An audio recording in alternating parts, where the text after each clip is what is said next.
Good. Good job keeping the blades just really close to the water. You only need an inch off the water there. Today we're going to learn about a group that provides organized instruction and participation for people of all levels of experience in an exciting Olympic water sport dating back to ancient Egyptian times. Join us as we visit the Rivanna Rowing Club. Come on.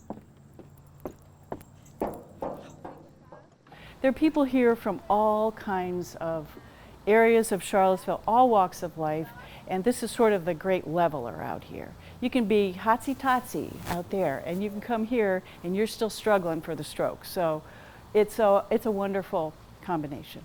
I'd say the most challenging part of being a sculler is that you only have yourself to blame if things don't go well. You can usually figure out what's going wrong. If it's not set right, or you're a little off balance, you're not going as fast as you want to go. As I like to say, my boat is a lot faster than I am. So John, what's involved in the sport of rowing? How does it work? Basically, you've got a person or people in a boat using oars to make the boat go. And so, okay, so there are two different ways. You could have just one participant, Yep. and then how many are in the boat? If it's So for most of our master's programs, we have we use sweep boats, which is every person has one oar, and that's what we would see in the college teams or in the Olympics. That's what our Learn to Row program uses, in which case you typically have either 4 or 8 people in a boat making it go. What is the Learn to Row program? So it's a program that we have every spring. It's sort of the our main focus for the community to get people exposed to rowing. We have a couple of sessions, both morning and evening, where people who've never done this before can come out and learn to do the stroke first on a rowing machine, and then ultimately end up in one of these big boats doing it themselves. Come on, exaggerate it. I want to see it. I want to see some backsplash here. There we go. I just started rowing this summer in the Learn to Row program. It's a lot of multitasking. It's pulling in a certain direction and turning and doing this, and it's hard. So we've had some people that were kind of confused about switching between different rowers, and so we do a lot of work with less than the full boat because it keeps the boat stable, kind of like training wheels. So the oars that are on the water are like our training wheels right now. And they can focus on their technique without having to worry about keeping it set, because you see it's a really skinny boat and it's hard to keep stable. The cool things about the boats is that they're razor thin. You're on the water and you're going left and right a whole bunch, so keeping it balanced is important. In order to do that, you have your feet strapped in the shoes in the boat, so they're actually firmly tied down into the boat. Another neat part is the seat. The seat actually rolls back and forth. So it's a really cool contraption, but when it comes together, it's beautiful. So look at what's going on outside the boat. Focus here. Body, here, David. What are the roles of when you have 4 or 8 people in a boat? Talk about the different roles that they play. Basically, it's very much a team sport where everybody's responsible for moving together, keeping the oars level so that the boat sits even, so it's not going to one side or another. Everybody's job is to push hard when the oar's in the water to make the boat go fast. At a higher level, the more technical people and the people who are very good at setting a constant stroke rate will be in the front. And typically the powerhouse, the big strong people would be in the middle, and then smaller people toward the back. But the way we do it, it's sort of, you get thrown all over the place in the boat. So who is eligible to be a member of the club and row here? Anybody who can swim and help carry a boat. We start at age 13, so we have junior programs that are for teenagers. We have adult members of the club well into their 80s. So, and then everybody in between. You've got Men, you've got women, you've got people who are doctors, you've got people who are teachers. I mean, it's just all members of the community come. Yeah, it's a great group of people. I think part of the fun of it is all of us getting together and it really being a social sport. And again, we have people from all different backgrounds, different ages. We tend to have more women than men in the club. It's a very popular sport for women, so it's just a fun group of people to be around.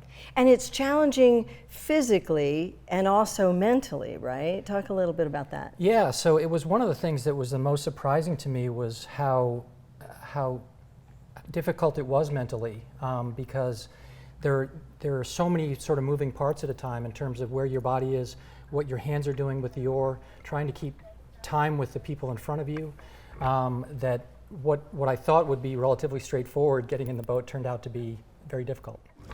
And 2 swinging forward from the hips. Together, hands Sitting moving tall, forward. think of your hips like the Lego man. You're just shifting over your hip bones. The cox generally tells the 8 in the boat what to do, how to steer, and they also set the rate of speed and stroke and all that. So it's a little bit like a coach in the boat. I like the power of the big boats. I like the group competition and the group coaching. But the sculling boats, they're every bit as powerful, but it's sort of a different animal. It's more solitary, especially when you're in a single. The boats are smaller. Out here, you can come out and scull anytime you want. You don't have to be in a program.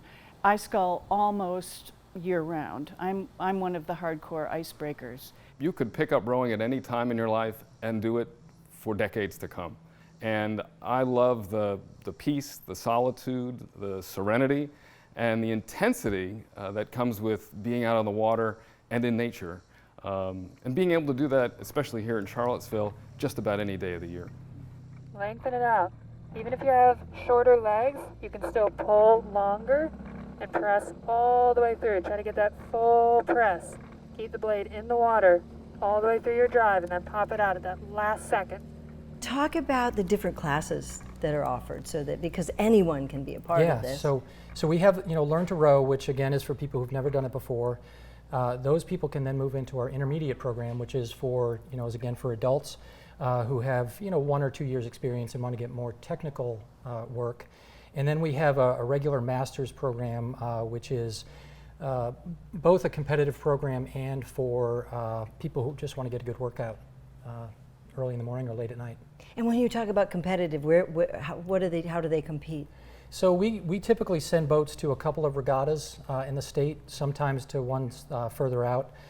We have a trailer that we can put our boats on and drag them to, and those are a lot of fun where we get to race. Yeah, and then talk about this amazing facility where you all are, where you have your boats and the water where you actually. Yeah, we're really lucky. The Virginia Rowing Association owns the land and the boathouse, and we're very fortunate to share the facility with the Virginia Men's Program, which is sponsored by VRA, and with the Virginia Women's Team. So we get access to just a world-class facility with beautiful boats, and then the water is just spectacular. We've got about 5 miles of very smooth, well-protected water.